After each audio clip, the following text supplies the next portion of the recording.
નમસ્કાર.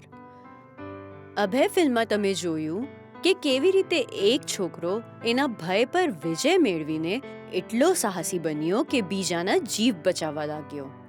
એ જ રીતે આપણા ઇતિહાસમાં એકથી એક ચડિયાતા વીર અને વીરાંગનાઓ થયા છે, જેમ કે છત્રપતિ શિવાજી મહારાજ, મહારાણા પ્રતાપ, રાણી લક્ષ્મીબાઈ અને રાણી દુર્ગાવતી. તેઓ એ લોકો છે જેમને ક્યારે ભય અડીને પસાર નથી થયો. એટલે આજે આપણે આમાંથી કોઈ એક વીર યોદ્ધાના રૂપમાં રાણી દુર્ગાવતીની વાર્તા તમને સંભળાવશું, જેથી તમને ખબર પડશે કે આપણા દેશમાં કેવા કેવા મહાન યોદ્ધા બન્યા છે, જેમનાથી ભયને પણ ભય લાગતો હતો. આભાર.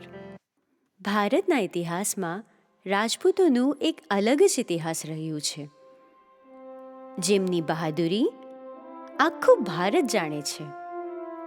જો આપણે ભારતના મહાન અને વીર સ્ત્રીઓની વાત કરીએ તો રાણી લક્ષ્મીબાઈની જેમ રાણી દુર્ગાવતીનું નામ પણ સુવર્ણ અક્ષરોમાં રાજપૂતાનામાં લખવામાં આવે છે. આવો આજે અમે તમને એ જ વીરાંગના રાજપૂત રાણી દુર્ગાવતીના પ્રભાવશાળી જીવનથી પરિચય કરાવીએ.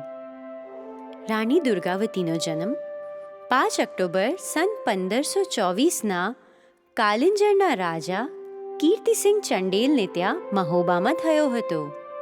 દુર્ગા અષ્ટમી પર જન્મના કારણે એમનું નામ દુર્ગાવતી રાખવામાં આવ્યું. નામને અનુરૂપ જ તેજ, સાહસ, શૌર્ય અને સુંદરતાના કારણે એમની પ્રસિદ્ધિ ચારેકોર ફેલાઈ ગઈ. એમના પિતાએ એમની વીરતા અને સાહસથી મહેમૂદ ગઝનીને હરાવ્યો હતો. દુર્ગાવતી એમના પિતા સાથે વધુથી વધુ સમય વિતાવતી હતી અને ક્યારે ક્યારે તો એમના પિતા સાથે શિકાર પર પણ જતી હતી. એમને સિંહ અને ચીતાના શિકાર કરવામાં બહુ મજા આવતી હતી. નાનપણથી જ તલવારબાજી, તીરંદાજી અને ઘોડસવારનો પણ શોખ હતો. રાણી દુર્ગાવતીએ પિતા સાથે રહીને રાજ્યનું બધું કામ શીખી લીધું હતું અને તેઓ રાજ્યના કામોમાં એમના પિતાની મદદ પણ કરતી હતી.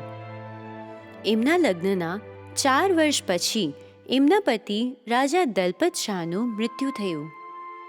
દુર્ગાવતીની ઉપર તો માનો દુઃખોનું પહાડ જ તૂટી પડ્યો, પણ તેઓએ ખૂબ ધૈર્ય અને સાહસ સાથે એ દુઃખ સહન કર્યું. એ સમયે રાણી દુર્ગાવતીના ખોળામાં 3 વર્ષનો પુત્ર હતો, જેમનું નામ વીર નારાયણ રાખવામાં આવ્યું હતું. દલપત શાહના મૃત્યુ પછી એમનો પુત્ર વીર નારાયણ ગાદી પર બેઠો. રાણી દુર્ગાવતી એમની રક્ષક બની અને રાજપાટ સ્વયં જોવા લાગી. રાણી એમની પ્રજાને ખૂબ પ્રેમ કરતી હતી. તેઓએ ઘણા મંદિરો, ભવનો અને કેટલીઓ મઠ, કૂવા, વાવ તથા ધર્મશાળાઓ બનાવડાવ્યા. વર્તમાન જબ્બલપુર એમના રાજ્યનું કેન્દ્ર હતું. તેઓએ એમની દાસીના નામ પર ચેરીતાલ, પોતાના નામ પર રાણીતાલ તથા તેમના વિશ્વાસુ દીવાન આધારસિંહના નામ પર આધારતાલ બનાવડાવ્યો. એમના કાળમાં રાજ્ય પૂરી રીતે સંપન્ન થયું હતું, પણ માલવાના મુસલમાન શાસક બાજ બહાદુરે એમના રાજ્ય પર ઘણીવાર હુમલો કર્યો, પણ રાણી દુર્ગાવતીના સૈનિકો સામે દર વખતે પરાજય થયો.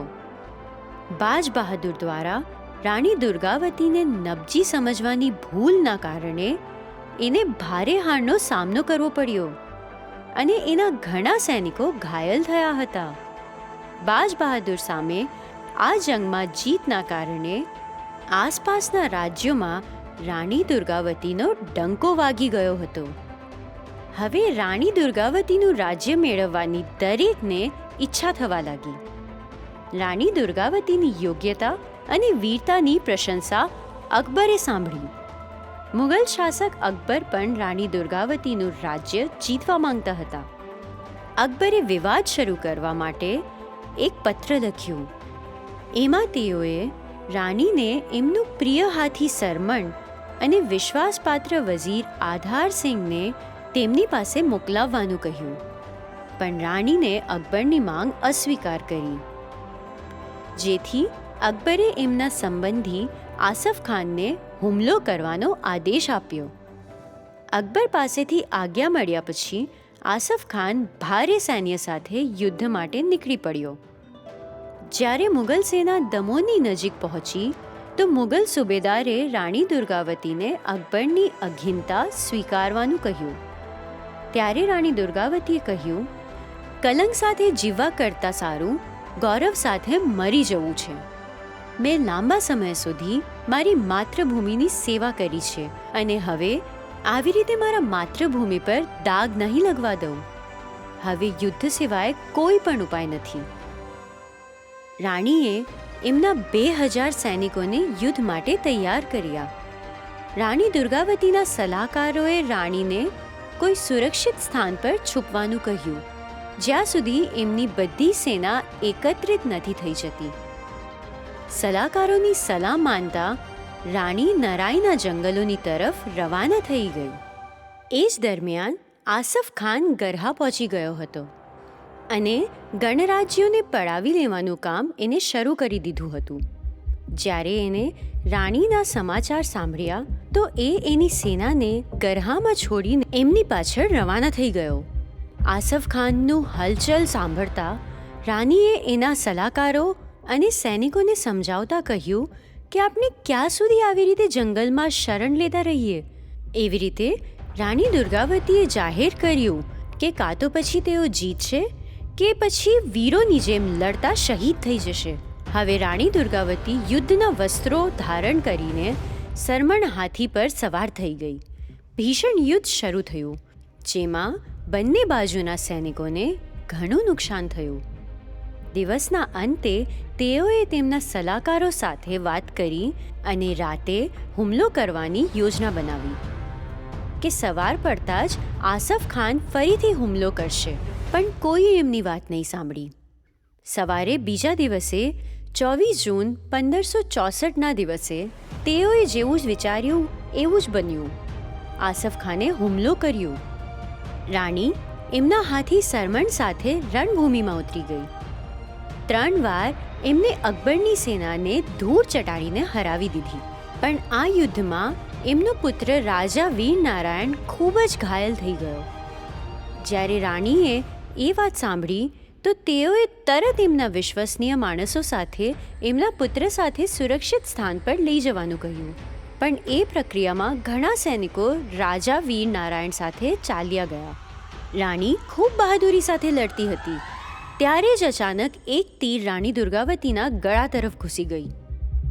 રાણી દુર્ગાવતીએ બહાદુરી સાથે એ તીર બહાર કાઢી, પણ એ જગ્યા પર ભારે ઘાવ બની ગયું.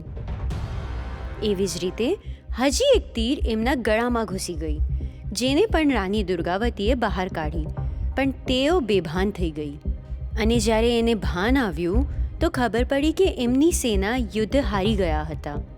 તેઓએ મહાવતને કહ્યું, મેં હંમેશા તારો વિશ્વાસ કર્યો અને દર વખતની જેમ આજે પણ હારના મોકા પર તું મને દુશ્મનોના હાથ ના લાગવા દે. અને એક વફાદાર સેવકની જેમ આ તેજ છરીથી મને મારી નાખ. મહાવતે ના પાડતા કહ્યું, હું કેવી રીતે મારા હાથને તમારા મૃત્યુ માટે ઉપયોગ કરી શકું? હું બસ તમારા માટે એટલું કરી શકું છું, તમને એ રણભૂમિમાંથી બહાર કાઢું. મને મારા તેજ હાથી પર પૂરો વિશ્વાસ છે.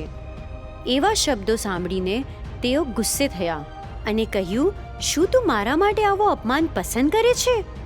અને ત્યારે રાણી દુર્ગાવતીએ ચાકુ કાઢ્યું અને એમના પેટમાં ઘુસાડી દીધું અને એક વીરાંગનાની જેમ વીરગતિને પ્રાપ્ત કર્યું. એ પછી આસફ ખાને ચૌરાગઢ પર હુમલો કર્યો. ત્યારે રાણી દુર્ગાવતીના પુત્ર એમનો સામનો કરવા આવ્યા, પણ એમને મારી નાખવામાં આવ્યા. રાણી દુર્ગાવતીની બધી સંપત્તિ આસફના હાથમાં આવી ગઈ. જબલપુરના જે સ્થાન પર આ ઐતિહાસિક યુદ્ધ થયું હતું એનું નામ બરેલા છે. ત્યાં જ રાણી દુર્ગાવતીની સમાધિ પણ બની છે. ગોળ જનજાતિના લોકો ત્યાં જઈને શ્રદ્ધાસુમન અર્પિત કરે છે. રાણી દુર્ગાવતી ન ફક્ત એક વીર યોદ્ધા પણ એક કુશળ શાસક પણ હતી. જેમને એમની શાસનમાં વિશ્વ ઇમારત ખજુરાહો અને કાલિંજરના કિલ્લા બનાવડાવ્યા, જે વર્તમાનમાં વિશ્વ વિરાસત સૂચિમાં સામેલ છે. જબલપુરમાં એમના નામથી એક મહાવિદ્યાલય પણ છે, જેનું નામ રાણી દુર્ગાવતી વિશ્વવિદ્યાલય છે. રાણી દુર્ગાવતીએ આવી રીતે 16 વર્ષો સુધી વીરની જેમ શાસન કરતા રાજપૂત રાણીના રૂપમાં એક મિસાલ કાયમ કર્યું, જે આખું ભારત ક્યારેય નહીં ભૂલી શકે. એટલે આજે પણ રાણી દુર્ગાવતીનું ઇતિહાસમાં એક અલગ જ સ્થાન છે.